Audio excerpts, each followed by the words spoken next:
And welcome to So You Think That Was Good, Do You? A podcast where we take a look back at the films from your childhood and question the absurdity of their universes.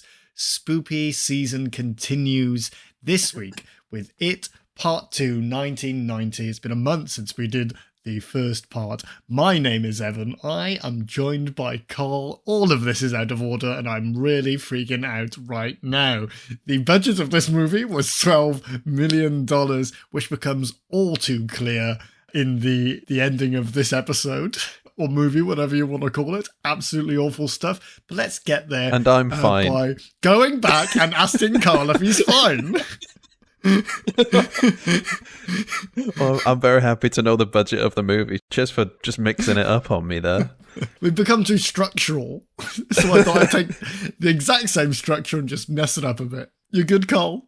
I am so cold, mate. It's very cold. This is the sequel to The Ring from a few weeks ago where I complained about how hot I was. Someone was listening and I'm very sorry. It is now 6 degrees. Ooh, I am layered up. I've got 2 pairs of socks on. I suppose isn't too insane, but I have 2 pairs of pajamas on as well, which is a little insane. I'm just going to wrap myself around this coffee mug and you can just talk at me for an hour and a half. Okay, then strap in, wrap around, drink up. The plot synopsis for this second episode is 30 years later, the Losers Club must return to Derry when Pennywise returns, facing it one last time. We don't need to comment on that. That's, I suppose, catching you up on an hour and a half worth of content, or you could go back and listen to the last episode. We might as well just get straight into it, because I was going to say that was a pretty empty plot synopsis, but pretty much sums up everything we saw, to be fair. Yep. I feel like a lot of effort went into writing part 1, and then they realised they were on a time schedule and just had to... And then they come back and ride about on a bike for a bit. Oh, we're going to get to that. Fight it. The end? So we joined back in. We ended the last episode with Stu killing himself because he could not deal with the phone call from Mike. So many fucking characters. At least you got Mike right, because who the fuck is Stu? Is that not his name? So Stan kills himself, everybody. Stan. God, who cares? After the phone call from Marlon. And this episode begins with an adult Bill visiting the grave of his little brother Georgie in Derry. Bill is like apologising for forgetting about Georgie dying. And then he has a sort of an encounter with Pennywise, who's digging a bunch of graves. One of them's already filled. That's Stu's. And this is like the next 40, 50 minutes of this episode is people arriving back in Derry, seeing Pennywise, and then where this episode should have started, which is 50 minutes in, then they start gearing up to fight Pennywise. I think for the first one, we described it as the whole thing being like the start of a heist movie. Or I described it that way, where Mike's just building the team, slowly getting everyone together. But then the second half of the movie is just introducing the team. Mike's got them together and now we need to get to know them all over again.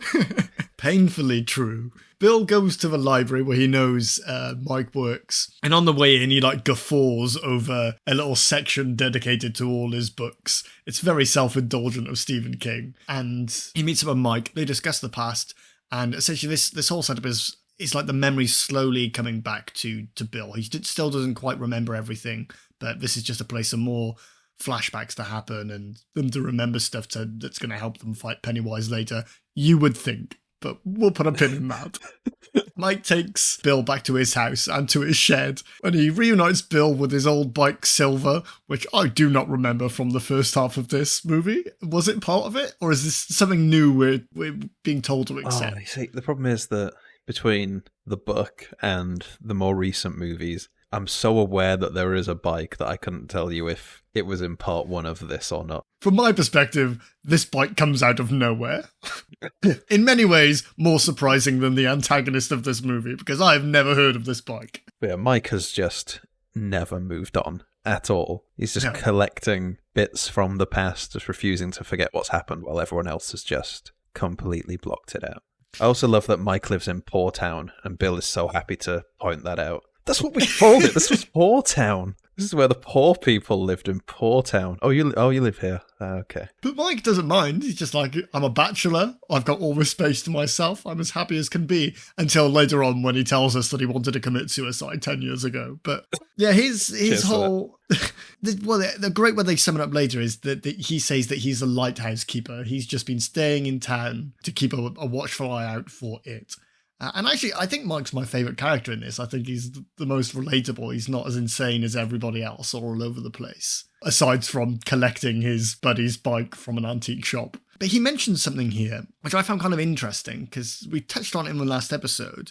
He says that he believes there was some force that's like part of the town that was bonding them together, like forced them together. I just wondered what your thoughts were on it, because obviously it's not Pennywise. And we're not aware of anything else in the town. Not yet, anyway, not this far into the movie. Later on, it's kind of implied that the town of Derry itself has its own kind of power on the town. Yeah, I noticed that as well. Yeah, he refers to some power that speaks to them in some way and drew them together, and that's what kept them safe.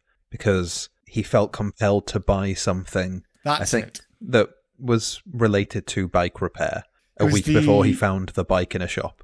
In a tube, yes. Yeah. And I can't remember this being an actual thing, unless it's the weird space turtle we were discussing before. Yes, so maybe this that's episode started. A good place to mention it, because I don't know if I'll be able to edit all that waffle in. But essentially, please do not mention that. Older entity than it, which is a giant space turtle that maybe is good. Benevolent? I don't know, but what I read on the internet just now was that on a day the turtle was feeling sick, the turtle puked into the emptiness of space, and that is our galaxy. So I don't think the turtle cares too much about 7 kids. 7 kids playing around in his pile of sick. No. Yeah. That's like you really caring about 7 little chunks of sweet corn. I've got to bring these guys back together.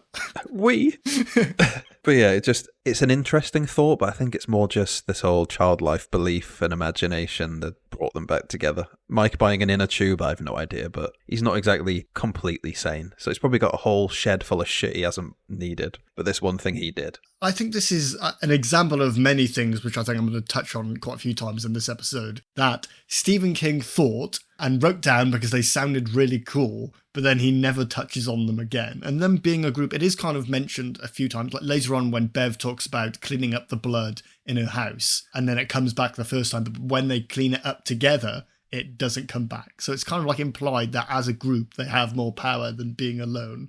But it's never explained what that other force is, other than the power of we. Yeah, the power of we, the power of friendship. Yeah. Pennywise's whole thing is fear, and when you're with your friends, you tend to be a little bit braver, I guess. Yeah, and in this half of the film, he really harps on taking them out one by one. Almost as if Stephen King realised that he hadn't written anything for the Wii stuff, so he was like, okay, the Wii is because he can only take them on one at a time. Also, I loved here, just to try and like enforce this whole idea, Bill says, well, he states to Mike, I can feel it when everybody comes to town, and I don't think we're all here yet. But he is the first and only one to have come into town, so the only thing he's saying is he arrived in town and realised he was in town and thought that was significant. I mean, he's based on Stephen King, so there might be a lot of cocaine involved in his daily life as well. Since I arrived here, I really feel like I'm here, you know? Yeah. So that sums up the kind of conversation they're having together. And then more people start arriving into town. Richie comes first. He's like the jokester of the group. He arrives at the library looking for Mike, but obviously Mike's gone on walkabouts with Bill. And Richie has a really extended scene with Pennywise. I don't know how to describe it. A bunch of balloons come out of nowhere and start popping in people's faces, and there's blood in them. And then Tim Curry just kind of does bits for like 2 to 3 minutes. Yeah. And Richie freaks out and screams at a librarian. It's quite enjoyable, but I don't know what it's for. Because Richie still doesn't believe that Pennywise is really back after this. And he spends the most time with him out of anyone. Yeah, so no one in this library but Richie is aware of the blood, or the clown who's just reeling off gag after gag. Which, the best I can assume from that is Richie is the comedian of the bunch. And the best I could come up with was Pennywise is calling him out on the way that he deals with trauma, and his difficult past is just to hide behind jokes, because this isn't a continuous Pennywise thing throughout, that he's just gag, bit, but for this bit, that's all he is doing, just telling the worst jokes. I think you're spot on, because even as Richie is running out of the building, Pennywise does that famously bad joke about, is your fridge running? Yeah, well, if it is, you better run after it and catch it before it runs away. Yeah, I hadn't even thought about it like that. I just thought it was so cringe, but that really makes sense, yeah. See, it is a good film. No, I'm not saying that. Shut up, Cole. But yeah, and he keeps saying, you're all too old to stop me, which really just sat in my mind for ages. Like, why does he keep saying that? Is he saying it because it's not true and he's scared, or is there an element of truth to it? There seems to be, within this version of the movie, like belief seems to be a really big that aspect of it. And maybe just adults don't believe in themselves as much as kids. They really relied on belief and imagination and beating him last time. And this time, they're all really mentally fragile individuals. I think both of those statements you've just made are true, because I was leaning towards Pennywise trying to warn them away, because a lot of this movie he spends trying to get them to leave rather than just killing them or ignoring them. He, even in the scene before the final scene where they fight him, he does this big monologue about, just go, please. You can't win, so just get out of here, you know? But then also, the whole fight scene at the end is literally what you just said about them not being able to believe enough about what they can do hurting him, so it doesn't, until you get to the bit where the writers are like, oh, hang on then, so how do they kill him? And they just kill him. But we'll get to that, yeah. Slingshot 360 no scope? Oh, yeah, so while Reggie's having this fucking horrifying experience with Pennywise, such a good juxtaposition, Mike and Bill are just cycling around on the bike Silver. They are having just the best time. Also, it is a different movie. They're like both sat on the bike doing little tricks in different areas, trying to outdo each other. And assumedly Mike told everyone to meet him at the library. The first guy comes and they go out and just have this great time. A scene from a rom-com. These two. Just having the best of times while everyone else is dealing with different amounts of blood. Yeah, I loved it. It didn't belong in this movie, but I loved it. Yeah, it's one of those where you're at risk of giving too much credit to not so... I mean, it's not really a sequel, is it? It's just part two of the same thing. But what felt like a weaker sequel to the first part, which I think we both quite enjoyed. I just assumed it was the whole power of we again. The fact that they have a friend for once, so reminiscing for these two isn't as difficult as the other three who do it alone, which we see over the next few scenes, and it's just always awful. I think it felt so out of place, though, not just because how it was filmed and what they're doing, but because surely them returning to the town should mean everything gets much more miserable for them. But this is such a happy-go-lucky little scene. It looks genuinely nice. I want to do that. Can we do that? Have you ever seen Butch Cassidy and the Sundance Kid? I have. We cycling around outside the house, and it's a bloody jolly old time. It looks lovely. Fucking around on a penny farthing in the middle of what is, if I remember, quite a violent western. Yes, yeah. Yeah.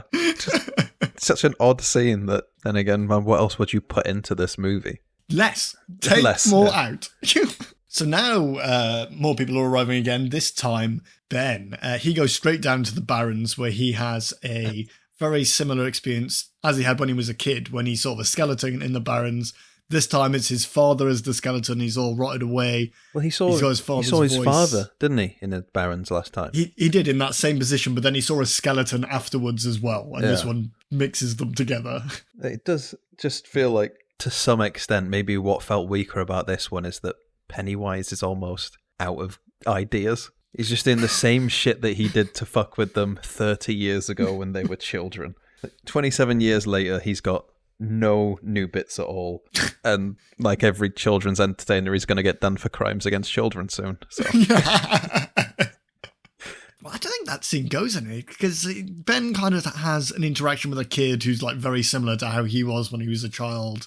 He helps him, he goes away, and then Ben goes into town. In fact, anytime anyone has one of these experiences with Pennywise, now. They don't really act on it. They just carry on as they were. It's almost like it. I think that's what's off-putting about this off is everything feels like it's just for us, and the characters kind of aren't being impacted by the things that are happening to them. No, there's it's been a while since I saw the second film, the more recent one, but they incorporate some sort of individual journey they all have to go on by themselves, and that's why these moments happen. They all have to go find their token for a ritual that just doesn't exist in this version of the story. But yeah, this time it is just 3 adults reminiscing in the town they grew up in and seeing some stuff. And you kind of get that feeling, certainly with this one, Bev's and Eddie's, which is coming up, that they go to somewhere that had some sort of impact in them, but not all of them link back to the first half. But let's get through those, because they are piling up here. I'll tell you one thing I did appreciate, that was just the fact that we've taken, a month since the last one? I did sort of feel like the characters in that I was watching their flashbacks and going, that happened. Because none of it, I didn't remember any of the first one, it turned out. See, I don't think a lot of these happened. There's quite a few times where we get a flashback that has no real relevance to this part of the movie. It's just like they're trying to teach us more about the characters. But like you just said, we already did a whole first part where we were doing this. Why is there more of it now? Yeah, we don't learn anything new about them here, and they don't really change or evolve in any way. It's just more of the same. This is a repeat of the first one, but nothing new is done for us. No, although we do learn that there's just a random homeless man walking about in the woods asking for change. Yeah. He can't be doing much business out there. How many people is he bumping into? Him and the kid. Go into town. Well, Eddie arrives into town now, where he visits the important place of his childhood, which is the pharmacy. And he meets the pharmacist who used to work there. He's got dementia now, so he's not doing too well, but he does kind of remember Eddie and starts talking about how Eddie was being given these placebos as a kid. And you think that this is going to have some sort of impact on Eddie's story, but I'm never really quite sure what it is, because there's no resolution to Eddie thinking he has all these ailments, and then at the end he still has all those ailments. There's still well, he doesn't have them. Yeah, he has a hypochondriac, but like the rest of them, none of them have dealt with their issues. I guess he was told as a 10-year-old boy, this is bullshit, right? And even though he knows that as like a 40-year-old man, he's still using an inhaler full of water.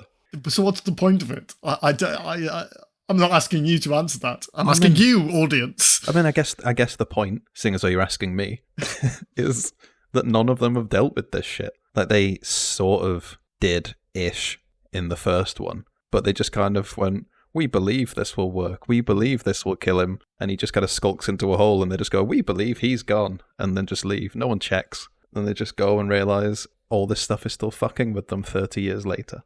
The big bad is still big, bad, and alive. So you think the arc would be, the parallel between dealing with it, the entity, whatever it is, and then also dealing with your own it, which is the thing that's been bothering you personally all this time. But it's not. I think still has all their things. He is supposed to be both those things in some way, and in dealing with him, they're dealing with it. But so in the most recent Chapter 2, I feel like they really delve properly into that, in that they all end up being transported into weird little worlds that forces them to confront their issues, where Bill gets dragged back in time and he is suddenly Pennywise in the cellar, or Bev is back in the toilet she was being bullied in, and they're forced to somehow realise that their problem, or the things from their past aren't their fault, whereas in this one they just beat the shit out of a giant crab.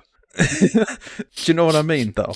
Like, you could say that when you're a kid, you sort of, with your imagination and everything, you sort of externalize all these big bads of your life, and then as an adult, they're more internalized, so they end up dragged into this world inside their own minds. But in this one, it is just a massive crab with big googly eyes.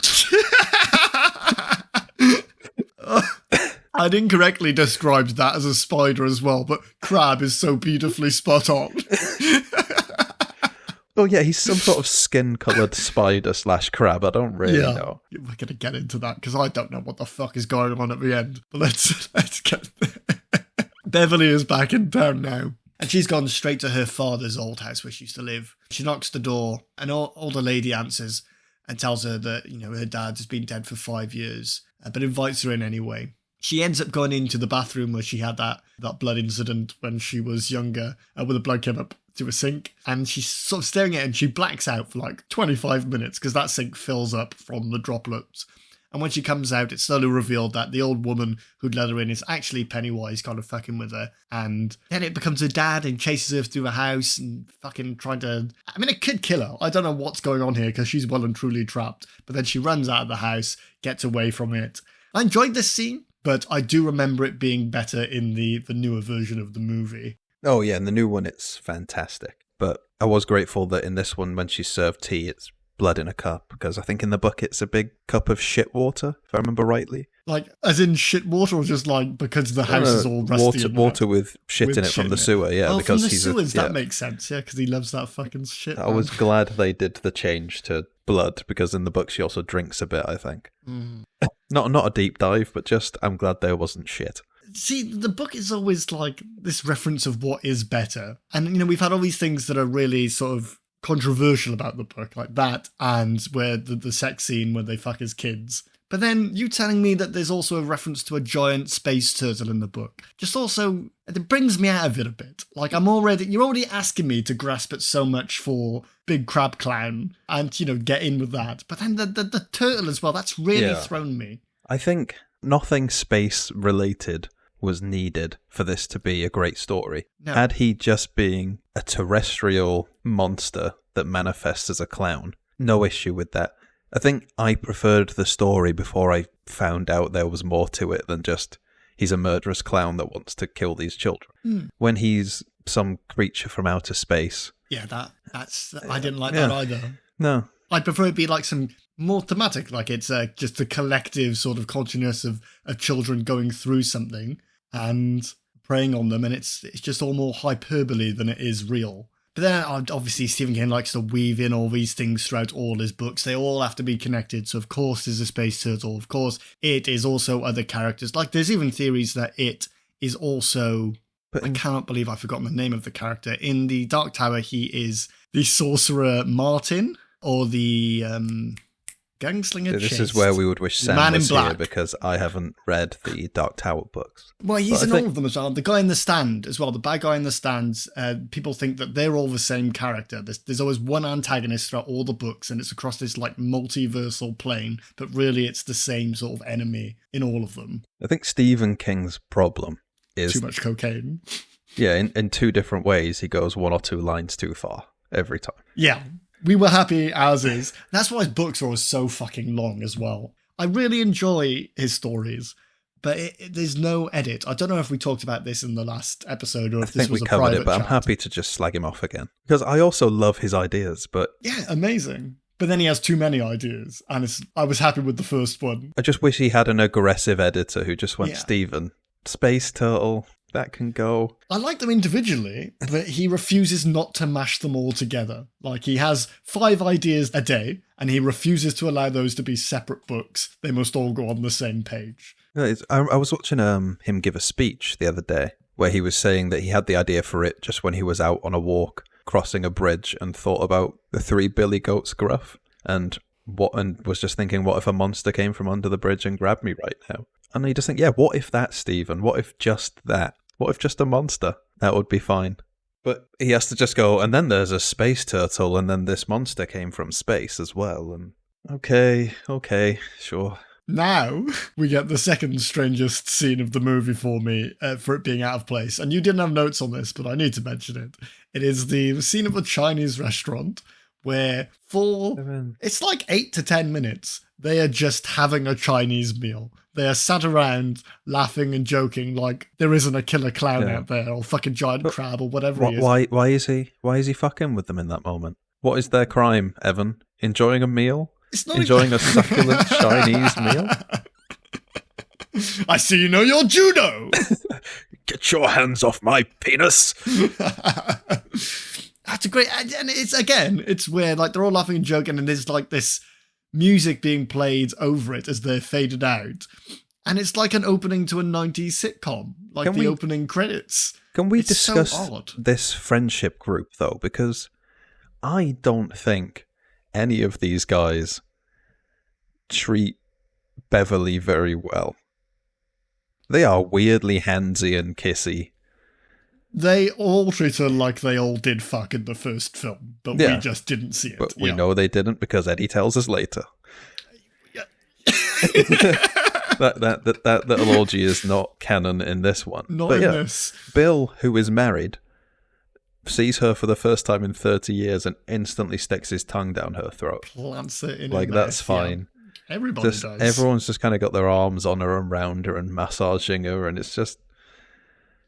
You're not all like this with the others. Why are you all doing this to her? You're not a weirdly tactile friendship group, but just with her, you were... Stop it. It's making me uncomfortable. But she doesn't mind, and that makes it more uncomfortable. That's because she went through a lot of trauma as a child, and they're taking advantage of her. They know that as a kid, her dad either did rape her or wanted to rape her. Mm-hmm. Maybe don't be touching her too much. Give a woman some space. Don't stick your tongue down her throat after seeing her. If I were to defend these 6 men, I'd say they don't remember because of the town. And what a great place to be a lawyer. I mean, Bill remembered that she lived in Poor Town. Bill made sure to bring that up as soon. Bev lived here, didn't she? Because she was poor. And Mike, that's where you live now, isn't it? Oh. Well, now we're over to a character I thought played a lot bigger role in this second half, but isn't it for 2 scenes barely, is Henry Bowers, the greaser boy from the first part who just wanted to murder all these kids. Greaser boy who was aged 60 years in 30 years somehow. Yes. I mean, he was older than the rest of them in the first one, but not quite. He'd been held back 30 years. Degree. Yeah. And here, Pennywise via the moon convinces Henry to try and to kill the Losers Club. I'm not sure he really knows what's going on at this point. He is in a menstrual institution. A menstrual institution. Is that linked to the full moon? There's something there. But yeah, he's in a mental institution. Pennywise doesn't seem to have the ability to affect adults in the first one, but now he can. When Eddie's in the pharmacy, he takes over Mr. Keene and grabs Eddie's arm and starts telling him he needs to leave town. And he can affect Henry now. So is it a case of he can affect people who are mentally impacted in some way? Henry's fucking mental and Mr. Keene has dementia of some sort. Is that it? I'm trying to figure out. I feel like his powers are different now and I don't know why. Couple of references throughout this, so let's try and piece them together here. Firstly, it's only the people, well, in this scene anyway, it's only the people who he's interacted with in the past who can actually see him. We don't actually know if he's controlling those other people in this moment, or if Eddie is just hallucinating that the old guy is grabbing him and stuff like that. That is what I presumed at this point. But then, very shortly on, in this same institution when Pennywise is helping Henry escape, Pennywise actually appears to a guard who presumably hasn't met him before, and even appears to Audra. Yeah, because I was going to say, the guard, you might think, well, if he grew up here, maybe Pennywise fucked with him in some way, but Audra, who is from a completely different country, shows up, and he appears to her as well. So I'm not sure what the rules are, really. I mean, I think the children thing, to some extent, was just a personal preference or taste in terms of what he liked to eat, because he liked to salt the meat with fear. Fear he loved. Yeah, and you can really scare children. To scare. But part of me wants to defend it in that, he has these powers and just chooses to do things a certain way. There's no reason why he can't do this. It's just odd that it really feels like it's shown that he can't do it for the first hour and a half, and then suddenly when he needs to, it's just, fuck it, he can do it now. And it's very much harped on in this half that Derry and it are linked inextricably.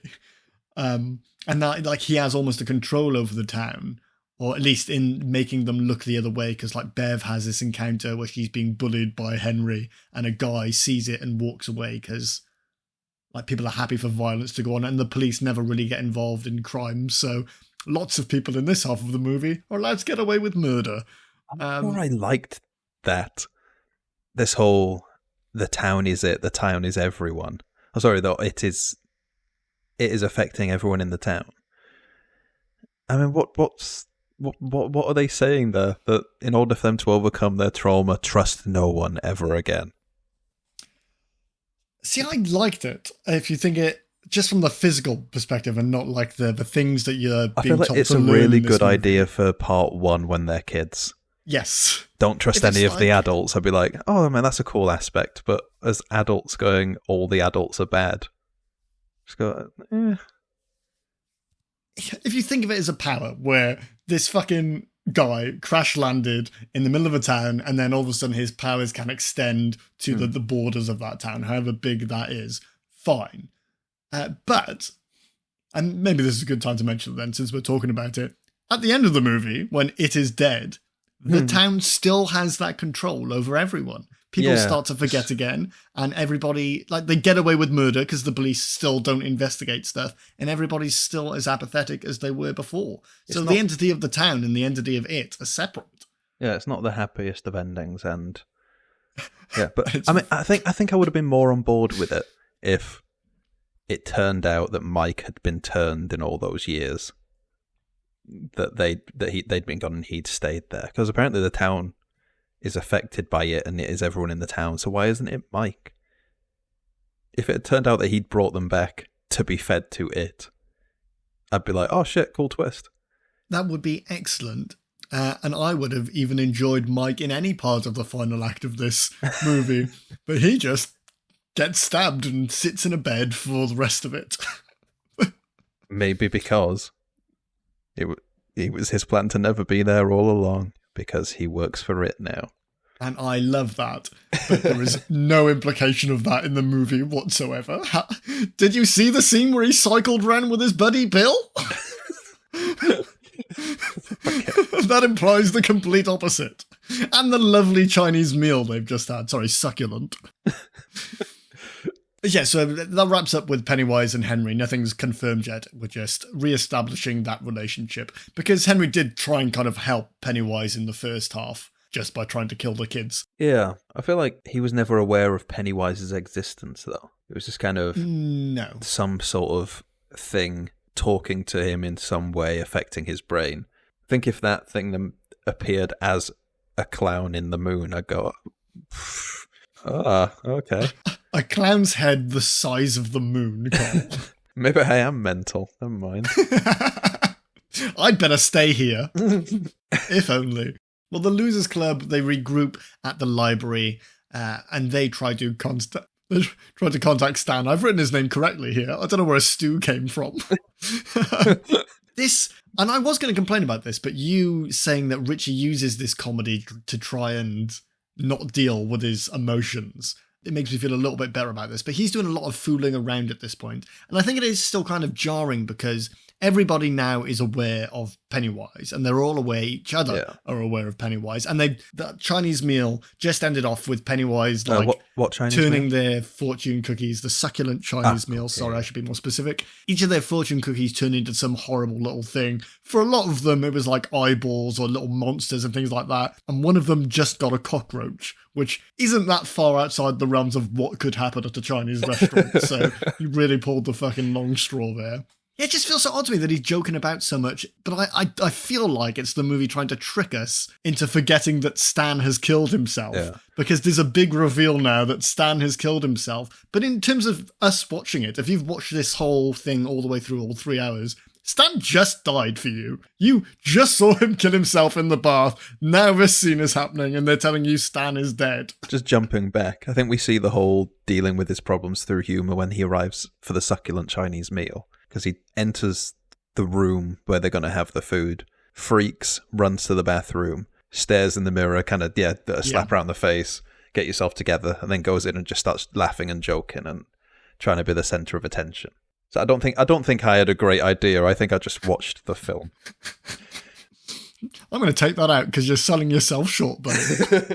Also, I feel like I think these 2 episodes were hindered by their structure, because that last one was all flashbacks and introductions, and then it ended up with them either coming to the town or, unfortunately, Stan killed himself. But I think if they'd saved Stan for now, and when Mike goes to call him, because he's calling him here to just see where Stan is, if this had been interlaced with like the other call, if we thought this call was the call to Stan to recruit him, it'd be much more impactful to have the flashback, to see him kill himself, and then cut back to present time and they're hearing that Stan has killed himself. Made something happen in this film, or this part of the film, which would have been good. Everything belonged to part 1. So yeah, us finding out Stan had killed himself now. And the one already filled in grave that Pennywise showed Bill at the start would have been like, oh, there's your answer. Who's that? Yeah. But no. We know everything we've been told so far, and we're 50 minutes in. We now get a flashback. This is so beautiful. After we've just talked about this, we get a flashback to how Stan had an encounter with Pennywise 30 years ago. And again, this is sort of place. We've been told now Stan is dead twice. Why are we going back in time to see more about Stan? He is no longer important to this movie. Appreciated this scene solely because in the last episode, we were slagging Stan off for seeing Pennywise once in a photograph and then just offing himself as soon as he heard Pennywise was back, because it seemed like he had the easiest time of anyone. You're right. He saw a photograph move. That man would not have survived the 2000s. Okay, yeah. But now we're told that he got trapped in a house with it. Yeah. Almost got captured. He was the one who saw the deadlights, and that's why, although we don't see him see the deadlights, we're told he saw the deadlights. And he doesn't get a very scary interaction with it. Like, it's a very goosebumpsy mummy. And yeah, he runs out of the house. Luckily, Bill is there with the bike that definitely was in movie 1. Oh, definitely, yeah. Long-running character. And Bill says that he had to pedal like the wind. And then in the flashback, the kid who's playing Bill just isn't moving his feet at all. Nobody gave him that note, no. I know I'm being pedantic and a bit nitpicky, but it amused me. That's what we do. And you're right, yeah, mentioning the deadlights here, because this is where all of a sudden everybody remembers the deadlights. But I don't think they're mentioned in the first part of this at all. No, we see lights. We see floaty lights. Yes. At the very end, they turn Henry's hair white and kind of, they somehow suck the greases into pipes. Yeah, and I think it's only Eddie who sees that. Oh, was it Stan? Oh, it's Stan who sees that. He's the one who's kidnapped by Henry in that final scene, so that's when he would have seen the deadlights. It wasn't when he saw... Oh, hey, look at us putting the Pennywise mystery together. Yeah. Fuck, maybe this is a movie, bro. So there's a bunch of fucking Pennywise stuff now. The gang opened the fridge to find Stan's head in there. He's barking about the deadlights to really reinforce that this was definitely part of the first part. This, all leads to Bill's stutter coming back, which is always welcome, because it is always so far away from what a stutter is. I love it. But also it's weird, because I know it's supposed to be showing that these are regressing back into kids, so maybe it's it kind of weakening them to make them back into something he can feed on. But everyone else just acts like adults. And specifically, Ben doesn't seem afraid at all. He does not mind being back in town, having all these memories coming back, there being a killer clown. And he had one of the worst times as a kid, like Henry carving his name into his stomach. Well, I think in this version, he doesn't quite manage to do any carving. Unlike the more recent movie, he just tries. Away. Yeah. But I don't know, it does sort of feel like some of the actors didn't really get told what they were doing at times. Pedal faster. Or maybe they were just as confused and lost as we were at times, or we are at times watching this. How am I meant to feel in this particular moment? I feel like part 1 and part 2 were both written and filmed at a massive distance. It's either that, or they realised this had to be a 2-part miniseries, and they didn't have enough content for the second half, so they just recycled or redid a lot of stuff we'd already seen. It is that, because they do everything in part 1. They have the whole adventure. All the way from beginning to end, they do the whole thing. And then someone just goes, oh no, you didn't really kill it. And they pop back and then have to remember all of part 1, which we already saw. And then they just go and kill it. Now. Yeah. We saw it as part of this movie. They could show us all of part 1 cut straight to the last 25 minutes of part 2 of them being told, like, coming back and just killing it straight away, and we'd have missed nothing, really, apart from a romantic little bike ride. Oh, yeah. Oh, I couldn't... Yeah. And I guess we hear the name The Deadlights, and that sort of feeds into the fact that whenever they see the lights at the end, they just get frozen in place, but that is about it. All that is established in this point is if you see the lights, you stop functioning. Yes, and I suppose that's also the point of Audra, who I think we're going to be getting to very soon, because the only reason that she has to be part of this is to show you in real time what those deadlights can do. So Pennywise visits Henry again in the visage of one of the dead greasers. He also has another power here, which is sort of conjuring a Stanley knife out of nowhere. Because he doesn't come in like a physical form, he just appears as this dead boy, hands Henry the Stanley knife, convinces him that he's going to help him get out, and then they both stand up. The guard comes in looking to beat down on Henry. Henry gets the knife out, so I think, maybe, he just somehow got the knife in and Henry's going to do a stabbing. But then Pennywise leans from behind him. The guard can see him. There's no pre-existing relationship. We did go over this a little bit. Yeah. But I really liked how Pennywise could show himself to adults, but I need a reason why he doesn't, and that is not touched on in this movie. And bringing Henry back into the story doesn't really feel necessary. We're told that he's needed because Pennywise can only take care of them. He can take care of them if they only half believe, but they need to believe. And it's like, well, they believe. We know they believe. You don't need some guy with a knife. They are already shit scared. And this could have been the start of this part of the movie, to be fair. Because if Henry was being used to split the group up so Pennywise could target them one by one, or if he'd have been a part with where they action and cool stuff, but Henry dies very soon after this. If he'd have been out on their little individual adventures, reminiscing about old times, dividing and conquering, then but he comes in after they've all united, gets broken out of prison, shows up, shanks Mike, dies, and Mike lives 10 minutes. Yeah. Mike's fine. Yeah. Mike just gets to skip the ending. Mike misses the seafood buffet at the end, but I'll get to that.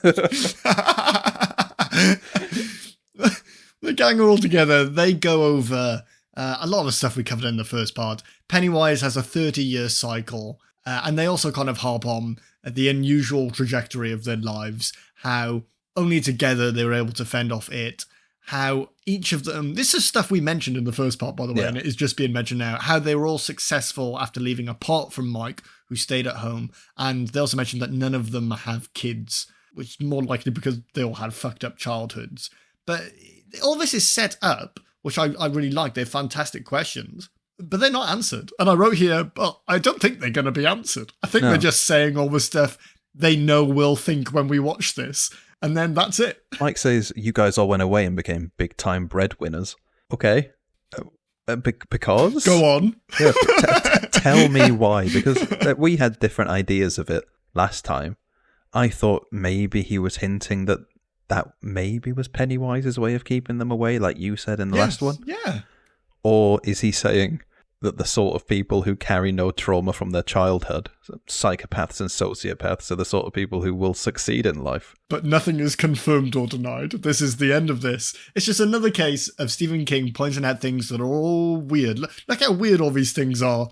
Anyway, Audra arrives at a gas station outside of town. This is Bill's girlfriend, by the way, or wife, whatever she is. She helping him produce a movie. They live outside the country. That is his wife, Bill, who was just making out with a woman he hasn't seen in 30 years, like 10 minutes just ago. Sucking in the breath of Beverly.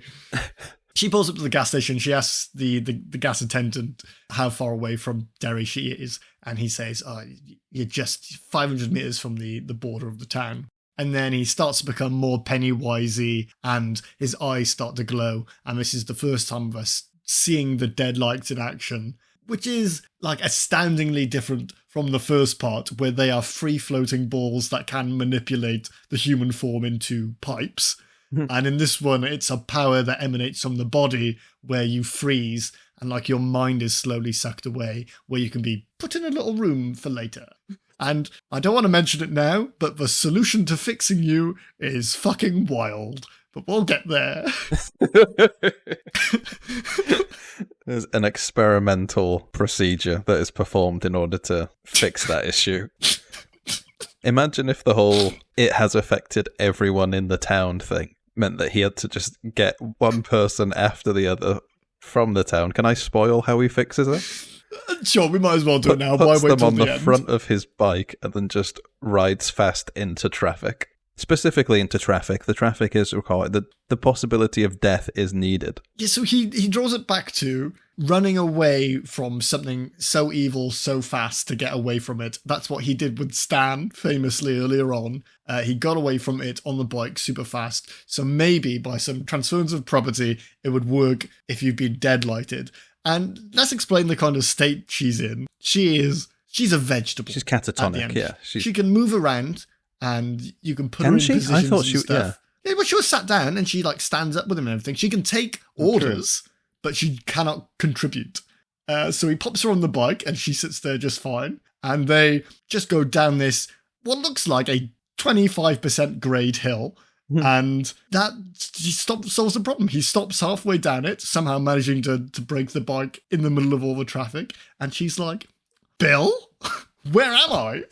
The best I could take from it, if you were to give it a reason for working, is that he believed that it would work. And belief seems to be a huge part of this story. He is convinced this will work, so it works. What I'm struggling with, I can accept that, but I don't know why he believes. Because that bike has saved them from everything. All the way through. Yeah, but this second part, all their believing fails. That's why they lose against it. We'll get there. Okay, let's pick this back up when they fight it, because this is important to that. Because they do not defeat him by believing this time. So they're all at the hotel together. They just had this big discussion, and Ben, Mike, and Eddie all go upstairs to fetch some things from their rooms. They like make this little pact to come back out in 3 minutes max, and you have to leave your doors open because they know that Pennywise attacks you when you're on your own. Henry is just in the hotel, and he attacks Mike whilst he's in his room, and he stabs him with the little knife. And at the same time, Ben is in his room, and Beverly comes in and starts thanking him and praising him for the poem that he wrote in the first part of the movie that she thought originally Bill had written.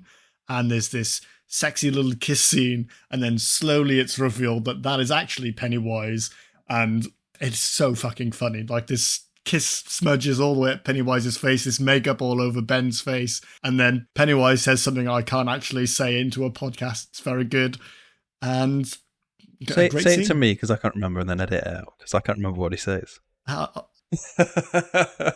Give me a kiss, fat boy! But on fat people, if we're going to talk about it. Well, Ben and Eddie get in to save Mike from Henry, who just happens to get stabbed in the saving process. And the Loser Club take him over to the hospital. And they're all kind of waiting outside. I just love... Sorry to interrupt.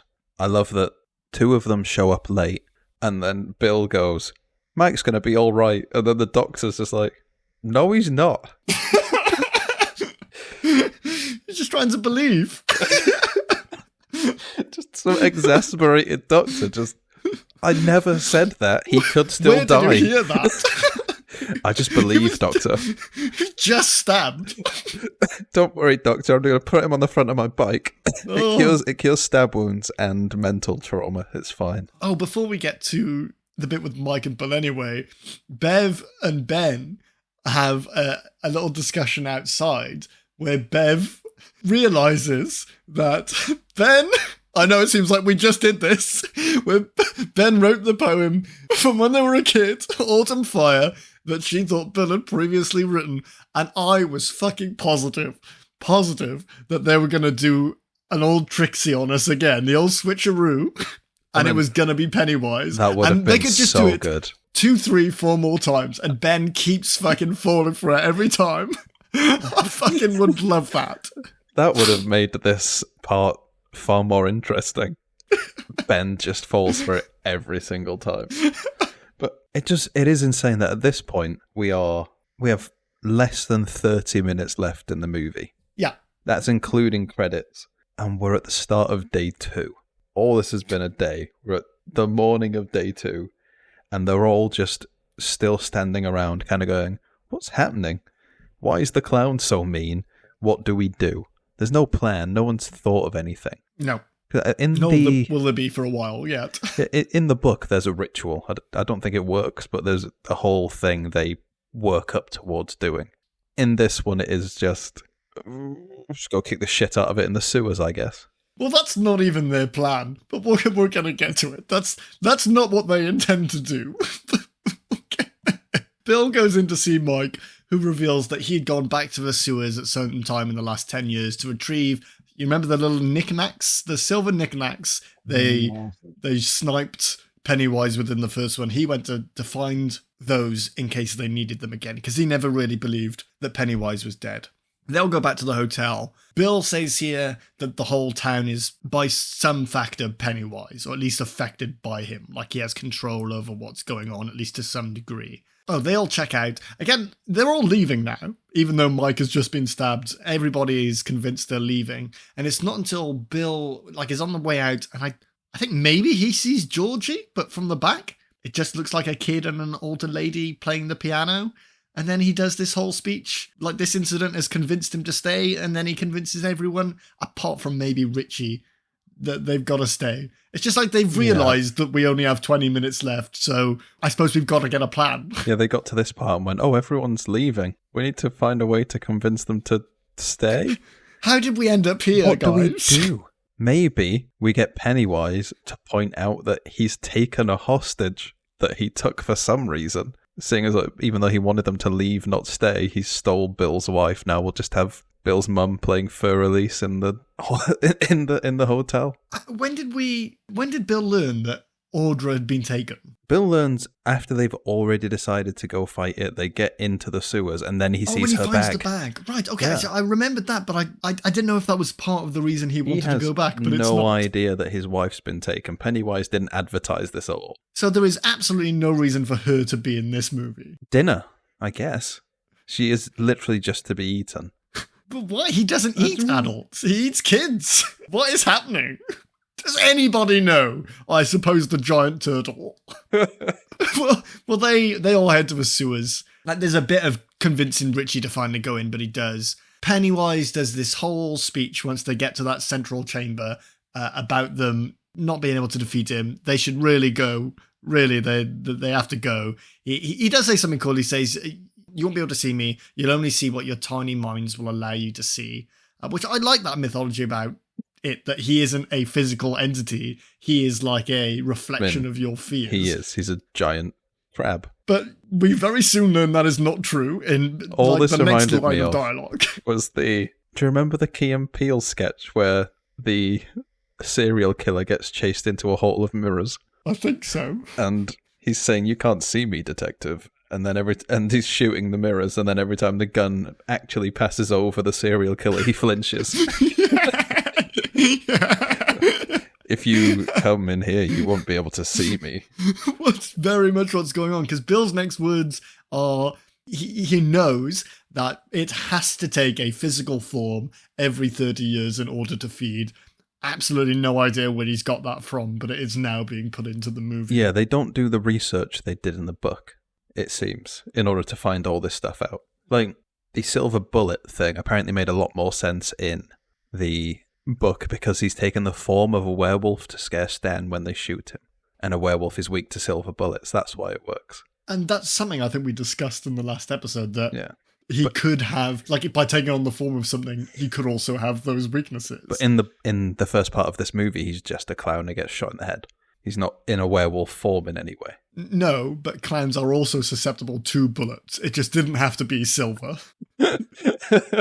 Across the board, clowns can be shot for the most part. But yeah, they head into his lair, cave. Oh yes, thing now. So they go beyond this to a very obvious lair. It's a tiny wooden door surrounded by skulls. He's made himself a tiny 2-foot tall wooden door, like he's a fairy tale creature. None of his forms have been that small. All of them, that would be an inconvenience. And I can see why the fucking giant crab can't get out of there. Well, he can only be that in there. Oh, but before we go in, Stan stops everyone. Oh, sorry, no, Stan's dead, everybody. Eddie stops everyone. And he's like, just before we go in and fight this villain, I'm still a virgin. And then they go in and fight the villain. It has absolutely no impact on the story whatsoever. It just makes the fact that he dies 2 minutes later even more sad. Why did they have to throw that in? Oh shit, did he actually die? I assumed he got away. No, I was yeah. already speeding through his end part.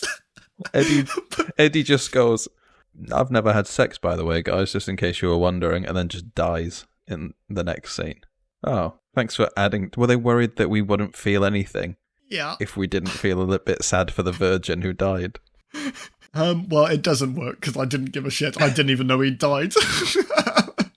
The gang all walk into the lair, and it's very different to the newer films where everybody's floating in the air like fucking it always says. In this one, they are webbed against the walls, and it's kind of a spider's web scenario.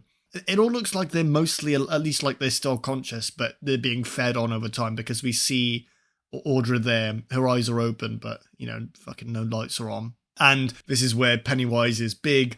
I did put spider, but Carl is much closer to the right answer, which is crab. Scuttles up the rocks.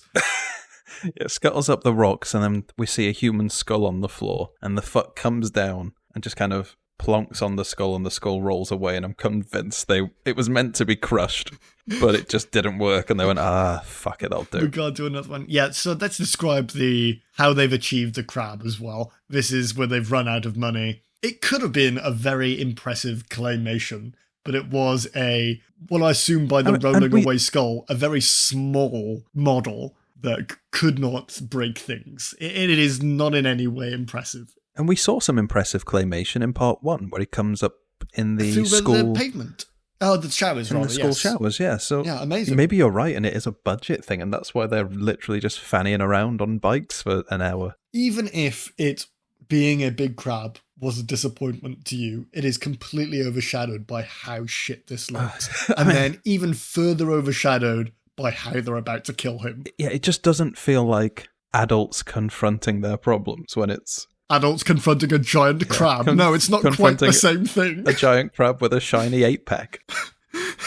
Yeah, so the deadlights felt like they were meant to be more, but in this case, it is just on the underbelly of the crab are these big deadlights, which he does not need. It is a giant crab. It could just kill all these fucking people, but it doesn't. It traps 3 of the blokes in the deadlights, and then it picks up Eddie and crushes his tiny little... Virgin body, thank you.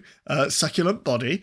And Bev goes around the back. They do try some stuff first, like they try stuff from the end of the first movie where they do the battery acid from the inhaler, and they try shoot at the head.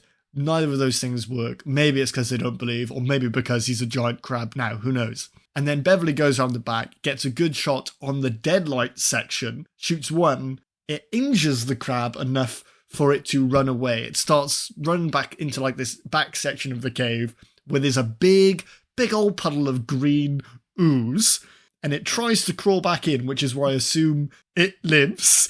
And then before it can get there, 4 normal people with no powers who have just been proven to not believe to be able to kill this giant crab just start kicking the fucking shit out of it. What is the book where there's the kids stuck on an island? Lord of the Flies. That's all this reminded me of. The way they hunt this thing down and pummel the shit out of it like they are starved, and then rip his heart out and raise it above their heads like they've gone feral. I don't understand what the message is. I was dumbfounded. There is none. This is just they wrote themselves into a corner. In true Stephen King fashion, there was no editing, so you have to stick with what you've got. And then they're tearing apart, having this seafood buffet, like you said, and they rip its heart, they raise it above the head, and it looks dead, I guess. They leave. The movie ends with Mike doing this like monologue about how everybody ended up. I did think Eddie was part of that monologue, but clearly he is dead and is being left in this sewer. It works out for everybody apart from, like we mentioned, Bill and Audra until they're fine. Yeah, but then I do feel like he gave the most depressing monologue where he's just saying everyone just started to forget. We all started to forget each other, and Audra is now a complete vegetable. And then someone immediately read that and went, we can't fucking end it like that. What kind of ending is this? And then they just stuck in this weird bike scene where they go, and then Bill fixed Audra, by the way, the end. But then the movie ends with the laugh, Pennywise's laugh. So that's really what I've been looking forward to discussing with you. Do you think Pennywise is dead? Or do you think he allowed them to think he was dead so he could continue what he was doing? Because it laughs as the credits roll, and it could just be an accoutrement to what they thought was a brilliant fucking movie. Or maybe this insinuates that even them killing him then was all in their heads, or maybe he can't die, and you could come back and you can kick the shit out of him in whatever form he takes, and he'll still keep coming back, baby. I hope he's dead, because this version, particularly, I hope he's dead. I love Tim Curry, but he's out of ideas. Part 2, It, has had 30 years and has no more ideas than Part 1, It. So, I have no interest in a Part 3, It, coming back and doing anything. When they're 70? I don't know. When they're 70 and Henry Bowers is 150. I like to think that he's still alive, and this just was a way of getting rid of them for good. Or maybe he can't be killed, and he is, him being this corporeal form was just something them believing he was. It was just projected on him. He is also subject to what people believe, but he persists beyond once they, he's not impacted by them anymore. Once they go, he can be whatever he needs to be for someone else. Like a fucking evil Santa Claus. I think he's gone and dead, but his impact remains. Derry remains a fucking miserable shit dump. There isn't that a sudden, the high street returns to this happy something. It's just everyone still hates each other. No, like the police, like you said earlier, still suck at their jobs and don't care. Yeah, and this is confirmed. They confirm it at the end of this movie. The town is unchanged by it leaving. So I think it's more he is gone, but yeah, the damage that he did still remains within the town. So that's not going to be fixed. Unless everyone gets on Bill's bike individually and rides into traffic. It's funny that last scene is nowhere near as beautiful as the scene between Mike and Bill. Outstanding. Yeah, I don't know if Derry... I know it's mentioned in other Stephen King's works, but I don't know if it's also part of their content. But I think it is one like Castle Rock, where a lot of stuff goes on there. It's more than it. So I don't know if the town is like an entity outside of what we have. But this movie takes place in its own universe, so I don't know. A lot of unanswered questions in this. I really thought I didn't like the first part. I'm sure that's the way I left it at the end of the last episode. Oh. But by comparison, leagues between them. Yeah. The first one, even though I felt like nothing happened, by showing me a movie where nothing truly does happen, apart from 4 people wail on a big crab, yeah, that first part is great. I'm looking retrospectively on that very, very fondly. It reminded me a lot of another Stephen King-based movie, Stand By Me. Have you seen Stand By Me? I haven't, but I'm very aware of it. Oh, it's fantastic. But that children's adventure and bonding and all of that. But this just... Oh. Are we on the question? Should we do it then? Yeah, Should we so, get there? Okay, Evan, cool. Why do you think this was shit, do you? Well, we very much in detail covered why. But the major point is too many questions are raised and very little of them are answered. I'm happy with some stuff being left to me. I like to build stuff about characters in my mind and, let them be headcanon. But if you're going to say shit like, why are you all successful when you left and I stayed here? Give me the answer, because I feel like I went out of my way. It's like telling the start of a joke and not giving you the punchline. Yes. Oh, it's all set up, this. Yeah. All set up, and just no come, man. I didn't come to this. I think, though, in big picture, I still think it is a good movie. I've watched this as a whole many times and always enjoyed it. And I'm a little annoyed now that I've watched it in 2 halves, and I'm aware that there is one better half. But everybody online agrees that the major criticism of this at the time and now is this second part just fucking sucks ass, and now I can see why. So, Cole, you think this was good, do you? Oh, mate. I'm annoyed because I feel like I really bigged up the first part. I really enjoyed watching the first part. Yeah. I kept messaging you with how surprised I was with how good this movie was. And I had no right to the point I've been looking forward to doing this, and we've had to delay a couple of times. And then I finally got round to watching it, and nothing happens, really. And when stuff does happen, it just feels like the first half, but worse. Just stuff they left out of the first half, but jammed into this half just to have more content. Nothing evolves, nothing changes because they're adults, which I feel like is really missing. Yeah, fuck you for me. No.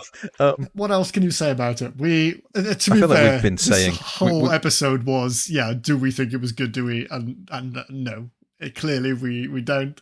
I love Tim Curry.